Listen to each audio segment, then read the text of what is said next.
നമസ്കാരം.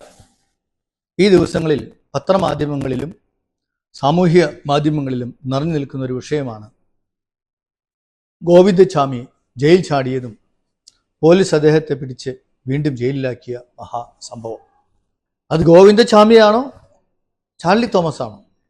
ആകാശപ്പറവകളുടെ പ്രസ്ഥാനത്തെ അഖിലേന്ത്യാ തലത്തിൽ വളർത്തിയെടുത്ത കുറ്റിക്കലച്ചൻ ഗോവിന്ദചാമിയെ മാനസാന്തരപ്പെടുത്തി ചാർലി തോമസ് ആക്കി എന്നാണ് പറയുന്നത്. ഇത് തെറ്റാണെന്ന് ഷക്കീന ചാനലിലൂടെ വളരെ വ്യക്തമായിട്ട് വിശദീകരിച്ചും പറഞ്ഞിട്ടുണ്ട്. ഒരു പരിധിവരെ ഞാനും ആഗ്രഹിച്ചു പോവുകയാണ്, കുറ്റിക്കലച്ചൻ ഈ ഗോവിന്ദചാമിയെ ഒന്ന് കണ്ടിരുന്നുവെങ്കിൽ, അവർ തമ്മിൽ കണ്ടുമുട്ടിയിരുന്നുവെങ്കിൽ എന്ന് ആഗ്രഹിച്ചു പോവുകയാണ്. കുറ്റിക്കലച്ചൻ വളരെ വ്യക്തമായിട്ട് പറഞ്ഞിട്ടുണ്ട്, കോയമ്പത്തൂരോ ബോംബെയിലോ ആകാശപ്പറവകളുടെ ആശ്രമമില്ല, അതുകൊണ്ട് ഗോവിന്ദചാമിയെ കണ്ടിട്ടുമില്ല, ഒന്നുമില്ല. പക്ഷേ ഇങ്ങനെ ഒരു ആരോപണം ഉണ്ടായിട്ടുള്ളത് കൊണ്ട് ഞാനും ആഗ്രഹിച്ചു പോവുകയാണ്, കുറ്റിക്കലച്ചൻ ഗോവിന്ദചാമിയെ കണ്ടിരുന്നുവെങ്കിൽ എന്ന്. അത് മതപരിവർത്തനത്തിന് വേണ്ടിയല്ല, തെരുവുകളിലെ ആരുമില്ലാതെ അലഞ്ഞുതിരിയുന്ന, സുബോധമില്ലാത്ത, ആർക്കും വേണ്ടാത്ത, ഒന്നിനും കഴിയാത്ത വ്യക്തികളെ കുറ്റിക്കലച്ചൻ തെരഞ്ഞുപിടിച്ച് ആകാശപ്പറവകളുടെ ആശ്രമം നടത്തുന്നത് മതപരിവർത്തനത്തിന് വേണ്ടിയല്ല. ഇന്ന് കുറ്റിക്കലച്ചന്റെ പ്രചോദനത്തിൽ ധാരാളം ആകാശപ്പറവകളുടെ ആശ്രമങ്ങൾ ഇന്ത്യയുടെ പല ഭാഗത്തും ഉണ്ട്. പക്ഷെ അതൊന്നും മതപരിവർത്തനത്തിന് വേണ്ടിയല്ല എന്നുള്ളത് അവിടെ ചെന്ന് കാണുമ്പോൾ മനസ്സിലാക്കാൻ സാധിക്കും. അതുകൊണ്ട് ആ ആരോപണം ഉന്നയിക്കുന്നവർ അവിടെ പോയി കാണട്ടെ. ഏതായാലും എൻ്റെ പ്രധാനപ്പെട്ട വിഷയം അതല്ല. ഗോവിന്ദചാമിയെ പോലുള്ളവരെ ജയിലിലിട്ട് തീറ്റിപ്പോറ്റിയിട്ട് എന്താ കാര്യം? എന്തിനാണ് ഈ ജയിലുകൾ? ആര് നന്നാകാനാ എന്ന് ചോദിക്കുന്നവരുണ്ട്. അതിനൊരു ഉത്തരം പറയാനാണ് ഞാനിവിടെ പരിശ്രമിക്കുക. അത് കുറ്റിക്കലച്ചനുമായിട്ട് ബന്ധപ്പെടുത്തി പറയുന്നതിന്റെ കാരണം, ഗുണ്ടയായിരുന്ന കൊലക്കുറ്റത്തിന് വിധിക്കപ്പെട്ട ഇറച്ചി ആൽബിൻ എന്നറിയപ്പെടുന്ന ഒരു വ്യക്തി ഇന്ന് 125ഓളം മാനസിക രോഗികളെ, മലയാളികളല്ലാത്ത മാനസിക രോഗികളെ പാർപ്പിച്ച് ചികിത്സയും നൽകി ഒരു ആശ്രമം നടത്തുന്ന വ്യക്തിയാണ് ആലപ്പുഴയ്ക്കടുത്ത് പുന്നപ്രയിൽ.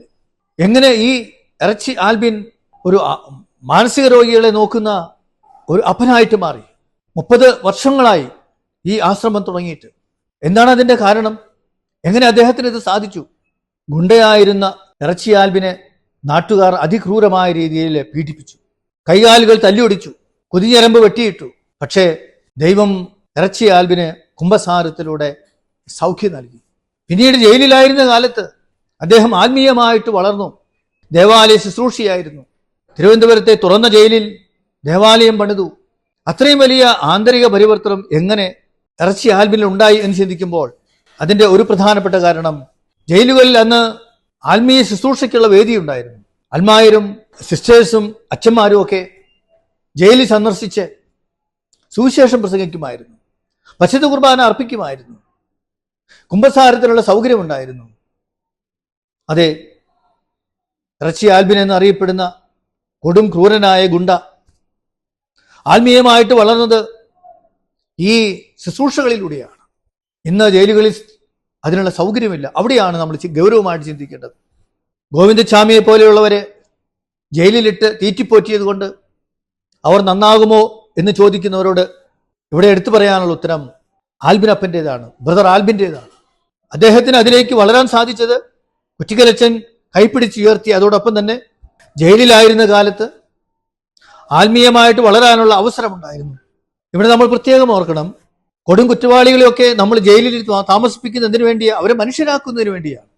അവർ മനുഷ്യരാകും, നല്ലവരാകും എന്ന പ്രതീക്ഷയുള്ളത് കൊണ്ടാണ്. മനുഷ്യൻ സ്വഭാവത്താലെ തന്നെ നന്മയാണ് എന്ന് വിശ്വസിക്കുന്നത് കൊണ്ട് കുറ്റവാളികളെ കൊന്നുകളയാതെ അവർ നന്നാകുമെന്ന പ്രതീക്ഷയിൽ അവർക്ക് സൗകര്യങ്ങൾ ചെയ്തു കൊടുക്കുന്നു, ഇന്ന് നല്ല ഭക്ഷണം കൊടുക്കുന്നു. പക്ഷെ ഇവിടെ നമ്മൾ ഓർക്കേണ്ടത്, മനുഷ്യരെ മനുഷ്യരാക്കണമെങ്കിൽ നല്ല ഭക്ഷണം കൊടുത്തുകൊണ്ടായില്ല. ഇറച്ചിയും കോഴിയും പന്നിയും ഒക്കെ കൊടുത്തുകൊണ്ട് അവർ മനുഷ്യരാകണമെന്നില്ല. അവർക്ക് ദൈവത്തെ കൊടുക്കാൻ സാധിക്കണം, അവർക്ക് ആത്മീയത കൊടുക്കാനായിട്ട് സാധിക്കണം.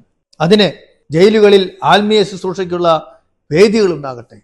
ബ്രദർ ആൽബിനെ സംബന്ധിച്ച് പറയുമ്പോൾ അതിനുള്ള അവസരം ഉണ്ടായിരുന്നു.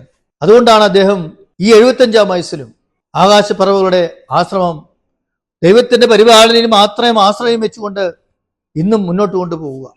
അതുകൊണ്ട് ജയിലുകളിൽ അടയ്ക്കപ്പെട്ട ആത്മീയ ശുശ്രൂഷ വേദികൾ തുറക്കപ്പെടട്ടെ.